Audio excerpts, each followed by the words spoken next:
Hello everyone, welcome to my YouTube channel preparation with Mehan sir. आज का हमारा topic है सोर्सेस ऑफ द कॉन्स्टिट्यूशन। तो आइए इसके बारे में जानते हैं। तो जैसा कि हमको मालूम है कि जो हमारा कॉन्स्टिट्यूशन है वो सबसे लेंथीएस्ट कॉन्स्टिट्यूशन है पूरे वर्ल्ड का।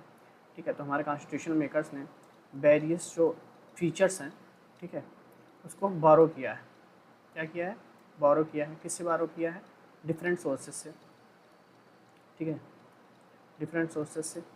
अभी डिफरेंट सोर्सेज में आता क्या क्या है? इसमें गवर्नमेंट ऑफ इंडिया एक्ट्स आते हैं और अदर कंट्रीज़ के क्या आते हैं? कॉन्स्टिट्यूशंस आते हैं। ठीक है, सिर्फ बोरो किया गया है। तो इन्हीं डिफरेंट सोर्सेज को हम इस पूरे वीडियो लेक्चर में जानेंगे कि कौन कौन से सोर्सेज से क्या क्या चीज़ें हमारे कॉन्स्टिट्यूशन में ली गई हैं। चलिए एक्सप्लेन करते हैं वन बाय वन। जिसमें पहला आता है क्या? Government of India act 1935। ठीक है, इससे क्या क्या चीज़ें ली गई हैं? फेडरल स्कीम्स लिए गए हैं, ऑफिस ऑफ गवर्नर लिया गया है, जुडिशरी ली गई है, public service commission, emergency provisions और एडमिनिस्ट्रेटिव डिटेल। अब वन बाय वन जानते हैं कि इनमें क्या क्या चीज़ें हैं। बहुत ज़्यादा लेंदी नहीं करेंगे इस टॉपिक को, शॉर्ट्स फॉर्म में जानेंगे और इसका जो डिटेल डिस्क्रिप्शन है वो आगे वाली वीडियो में हम कंप्लीट करेंगे। तो जैसे कि फेडरल स्कीम में क्या है, इसमें पावर्स को क्या कर दी गई है? डिवाइड कर दिया गया है किसके किसके बीच में? सेंटर और स्टेट के बीच में। ठीक है, तो इसको किससे लिया गया है? गवर्नमेंट ऑफ इंडिया से लिया गया है। ठीक है, फिर स्टेट में एक गवर्नर होगा। ठीक है, इस जिसमें ऑफिस ऑफ गवर्नर आता है। ठीक है, उसको किससे लिया गया है? इसको भी गवर्नमेंट ऑफ इंडिया एक्ट 1935 से लिया गया। ठीक है, फिर जुडिशरी का प्रोविजन जिसमें सुप्रीम कोर्ट होगा, हाई कोर्ट होगा, ठीक है, और सबऑर्डिनेट कोर्ट होगा।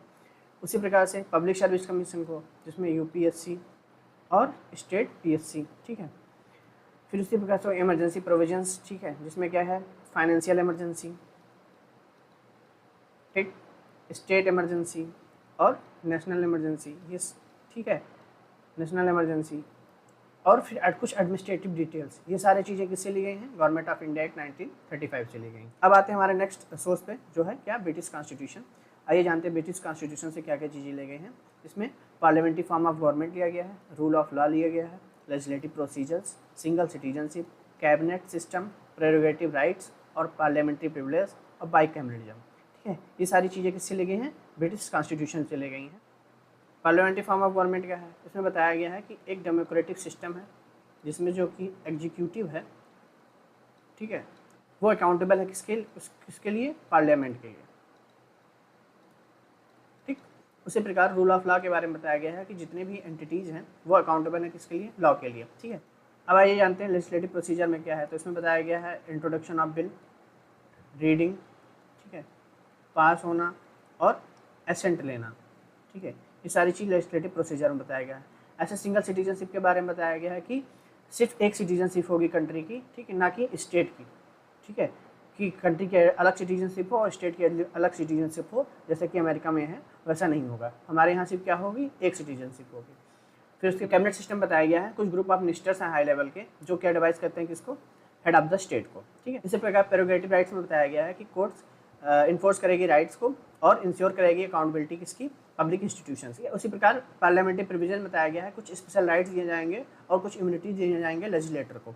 फिर आता है बाइकैमरलिज्म, जिसमें बताया गया है कि दो हाउसेज होंगे, लोअर हाउस और अपर हाउस। ठीक है, लोअर हाउस को हम लोकसभा कहेंगे और अपर हाउस को हम राज्यसभा कहेंगे। फिर आते हैं नेक्स्ट सोर्स पे, जो कि है यूएस कॉन्स्टिट्यूशन। अब आइए जानते हैं कि यूएस कॉन्स्टिट्यूशन से क्या क्या चीज़ें ली गई हैं। तो फंडामेंटल राइट दिया गया है, independence of judiciary, judicial review, impeachment of president, removal of supreme court and high court और पोस्ट ऑफ वाइस प्रेसिडेंट। ठीक है, ये सारी चीज़ें किससे ली गई हैं? यूएस कॉन्स्टिट्यूशन से ली गई हैं। आइए वन बाय वन इनके बारे में थोड़ा सा डिटेल जान लेते हैं। जैसे कि फंडामेंटल राइट में कुछ बेसिक अकाउंटेबल फ्रीडम दी गई हैं हमारे कॉन्स्टिट्यूशन के द्वारा, किसको? हमारे सिटीजन्स को। ठीक है, फिर उसी प्रकार इंडिपेंडेंस ऑफ जुडिशरी में बताया गया है कि जो जजेज ऑफ कोर्ट्स हैं, ठीक है, वो विदाउट इंटरफेरेंस काम करेंगे किसी भी एक्सटर्नल फोर्सेस के। फिर उसी प्रकार से जुडिशियल रिव्यू के बारे में बताया गया है। इसमें बताया गया है कि गवर्नमेंट की जितनी भी एंटिटी हैं, ठीक है, एग्जीक्यूटिव, लेजिस्लेटिव और एडमिनिस्ट्रेटिव, ठीक है, इनके द्वारा जो भी एक्शन लिया जाता है उसको कोर्ट के द्वारा रिव्यू किया जा सकता है। ठीक है, उसी प्रकार से इम्पीचमेंट ऑफ प्रेसिडेंट ऑफ में बताया गया है कि इसमें रिमूवल किया जाएगा प्रेसिडेंट को उसके ऑफिस से। ठीक है, दो बेसिस पे, एक कॉन्स्टिट्यूशन वायलेशन पर, दूसरा कोई अदर हायर क्राइम्स पे बेसिस पे। ठीक है, उसी प्रकार रिमूवल ऑफ सुप्रीम कोर्ट और हाई कोर्ट के जजेस के बारे में बताया गया है कि इनका रिमूवल किया जाएगा प्रेसिडेंट के द्वारा, बट किसके द्वारा?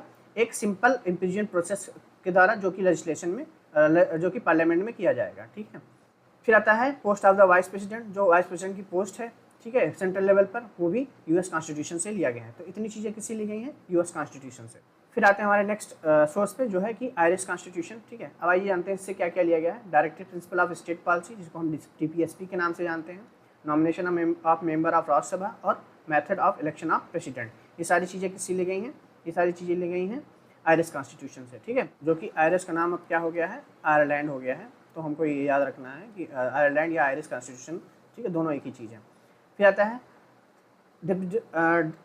Directive principle of state policy में क्या है? इसमें कुछ गाइडलाइंस दी गई कॉन्स्टिट्यूशन के द्वारा, जिसमें यह बताया गया है कि कैसे एस्टेब्लिश किया जाएगा एक वेलफेयर स्टेट। ठीक है, इसी प्रकार nomination of member of Rajya Sabha. ठीक है, इसमें 12 मेंबर होते हैं और ये नॉमिनेट किए जाते हैं किसके आधार पर? इनके कॉन्ट्रीब्यूशन के आधार पर। फिर आता है method of election of president. ठीक है, जो मेथड होगा क्या होगा? इसमें बताया गया है कि एक इलेक्टोरल कॉलेज होगा, ठीक है, जिसके द्वारा क्या किए जाएंगे? प्रेसिडेंट का इलेक्शन होगा, जिसके द्वारा क्या किया जाएगा? प्रेसिडेंट का इलेक्शन होगा। फिर आता है हमारा नेक्स्ट सोर्स, जो कि है कनाडियन कॉन्स्टिट्यूशन। इसमें क्या क्या चीज़ें दी गई हैं? Federation with the strong centre के बारे में बताया गया है। Wasting of residuary power in the centre, ठीक है, ये भी यहीं से लिया गया है। Appointment of state government by the centre, ये भी यहीं से लिया गया है। और advisory jurisdiction of supreme court, ये सारी चीज़ें किससे ली गई हैं? कनाडियन कॉन्स्टिट्यूशन या कनाडा से लिया गया है। तो आइए वन बाय वन समझते हैं क्या क्या चीज़ें हैं। फेडरेशन विद स्ट्रॉन्ग सेंटर में बताया गया है कि सेंटर के पास कुछ एक्सक्लूसिव पावर्स भी दी गई हैं, जैसे कि ऑल इंडिया सर्विसेज, ठीक है, रेजिडरी पावर पे कानून बनाने का अधिकार, ठीक है, और कुछ सेंट्रलाइज अथॉरिटी। ये सारा चीज़ इसके तहत क्या है? सेंटर को स्ट्रॉन्ग कर दिया गया। फिर आता है wasting of residuary power in the centre. अब जान लेते हैं कि रेजिडरी पावर है क्या। जैसा कि हमको मालूम है कि जो हमारा कानून बनाने का अधिकार है वो 3 लिस्ट में डिवाइड कर दिया गया, सेंटर, स्टेट और कॉन्करेंट। ठीक है, और उसके बाद जो बचे हुए लिस्ट हैं वो किस में आते हैं? रेजिडरी पावर में आते हैं। ठीक है, यानी रेजिडरी मतलब बचा हुआ, वो उसको किसको दे दिया गया है? सेंटर को दे दिया गया है। ठीक है, ये प्रोविजन कहाँ से लिया गया है? कनाडियन कॉन्स्टिट्यूशन से लिया गया है।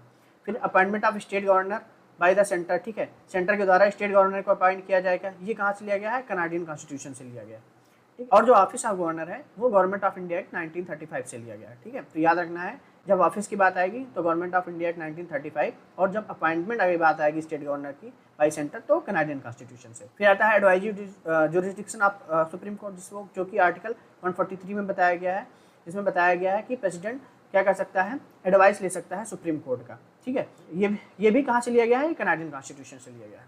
अब आते हैं अपने नेक्स्ट सोर्स पे, जो कि है ऑस्ट्रेलियन कॉन्स्टिट्यूशन। ठीक है, इससे क्या क्या चीज़ें लगी हैं? कॉन्करेंट लिस्ट, ठीक है, जिसपे स्टेट और सेंटर दोनों कानून बना सकते हैं। Freedom of trade, commerce and intercourse, ठीक, जो कि पार्ट 13 में दिया गया है। ठीक है, और जॉइंट सीटिंग, ठीक है, जो कि आर्टिकल 108 में दिया गया है कि दोनों हाउसेस की जॉइंट सीटिंग होगा अगर किसी भी कानून पर डेडलॉक हो जाता है। ठीक है, ये सारी चीज़ें कहाँ से ली गई हैं? ऑस्ट्रेलियन कॉन्स्टिट्यूशन से ली गई हैं। अब आते हैं अपने नेक्स्ट सोर्स पे, जो कि है वाइमियर कॉन्स्टिट्यूशन ऑफ जर्मनी। ठीक है, जर्मनी कॉन्स्टिट्यूशन से क्या क्या लिया गया? तो emergency provision related to suspension of fundamental right. ठीक है, कि अगर इमरजेंसी लग जाएगी तो फंडामेंटल राइट सस्पेंड कर दिए जाएंगे, वो कहाँ से लिया गया है? जर्मनी से लिया गया है। ये है किस आर्टिकल में? आर्टिकल 358 में और आर्टिकल 359 में। फिर नेक्स्ट सोर्स हमारा क्या? सोवियत कॉन्स्टिट्यूशन, जो कि अब रशिया हो गया है। ठीक है, जिसको यूएसएसआर के नाम से भी जानते थे। इससे क्या क्या चीज़ें लगी हैं? फंडामेंटल ड्यूटीज़ ली गई हैं और आइडियल्स ऑफ जस्टिस ली गई हैं। ठीक है, जो कि प्रेम्बल में है। फंडामेंटल ड्यूटीज जो कि हमारे पार्ट 4A में है, और आइडियल ऑफ जस्टिस इसमें सोशल, इकोनॉमिक और पॉलिटिकल की बात की जाती है, जो कि हमारे प्रेम्बल में है। फिर आते हैं अपने नेक्स्ट सोर्स पे, जो कि है फ्रेंच कॉन्स्टिट्यूशन। ठीक है, इससे क्या क्या चीज़ें ली गई हैं? तो इससे ली गई हैं पहला चीज़ रिपब्लिक और आइडिया ऑफ लिबर्टी, इक्वलिटी और फर्टर्निटी। ये सारी चीज़ें किसमें है? प्रेम्बल में दी गई हैं। ये कहाँ से ली गई हैं? फ्रेंच कॉन्स्टिट्यूशन से ली गई हैं। फिर आते हैं नेक्स्ट सोर्स पे, जो कि है साउथ अफ्रीकन कॉन्स्टिट्यूशन। इससे क्या क्या चीज़ें ली गई हैं? Procedure of amendment of constitution और election of member of Rajya Sabha. ठीक है, प्रोसीजर ऑफ अमेंडमेंट जो कि हमारे आर्टिकल 368 में दिया गया है। ठीक है, पार्ट 20 में दिया गया है, और election of member of Rajya Sabha. ठीक है, ये सारी चीज़ें कहाँ से ली गई हैं? साउथ अफ्रीकन कॉन्स्टिट्यूशन से लिए गए हैं। फिर हमारा नेक्स्ट सोर्स है जापानीज कॉन्स्टिट्यूशन। जानते हैं जापानीज कॉन्स्टिट्यूशन से क्या लिया गया है? तो प्रोसीजर इस्टेब्लिश बाई लॉ, जो कि हमारे आर्टिकल 21 में दिया गया है। ठीक है, इसमें बताया गया कि हमको फ्रीडम तो दी गई है, पर अगर ज़रूरत पड़ेगी तो हमारा लॉ जो है वो सुप्रीम रहेगा। फिर आते हैं कुछ प्रीवियस ईयर के क्वेश्चंस देख लेते हैं कि किस प्रकार से हमारे क्वेश्चंस पूछे गए हैं प्रीवियस ईयर्स में। तो पहला क्वेश्चन है, which one of the following is not correctly match. ठीक है, कौन सा ऐसा है जो करेक्टली मैच नहीं है? ठीक है, जिसमें कुछ प्रोविजंस दिए गए हैं, सोर्स दिया गया है। फंडामेंटल राइट यूएसए से लिया गया है, ये सही है। Directive principle of state policy ये आयरलैंड से लिया गया, ये भी सही है। ज्यूडिशरी पावर ऑफ सेंटर, ठीक है, ये ऑस्ट्रेलिया से लिया गया है, ये गलत है। और इमरजेंसी पावर, ठीक है, जो जर्मनी से ली गई है, ये भी सही है। तो अब जान लेते हैं इसका सही आंसर क्या है। सही आंसर है जो ज्यूडिशरी पावर ऑफ सेंटर है वो कहाँ से लिया गया है, कनाडा से लिया गया है, ना कि ऑस्ट्रेलिया से लिया गया है। फिर आते हैं अपने नेक्स्ट क्वेश्चन पे, जो कि है parliamentary form of government was first introduce in which country. ठीक है, जो पार्लियामेंट्री फॉर्म ऑफ गवर्नमेंट है वो कहाँ इंट्रोड्यूस की गई है, ठीक है, जिसमें इकोनॉमिक डेमोक्रेटिक सिस्टम की बात की गई है, वो कहाँ की गई है, ग्रेट ब्रिटेन में की गई है। इसका आंसर देख लेते हैं, ग्रेट ब्रिटेन। ठीक है, सो थैंक यू एवरीवन, मिलते हैं अपने नेक्स्ट वीडियो में, तब तक के लिए जय हिंद।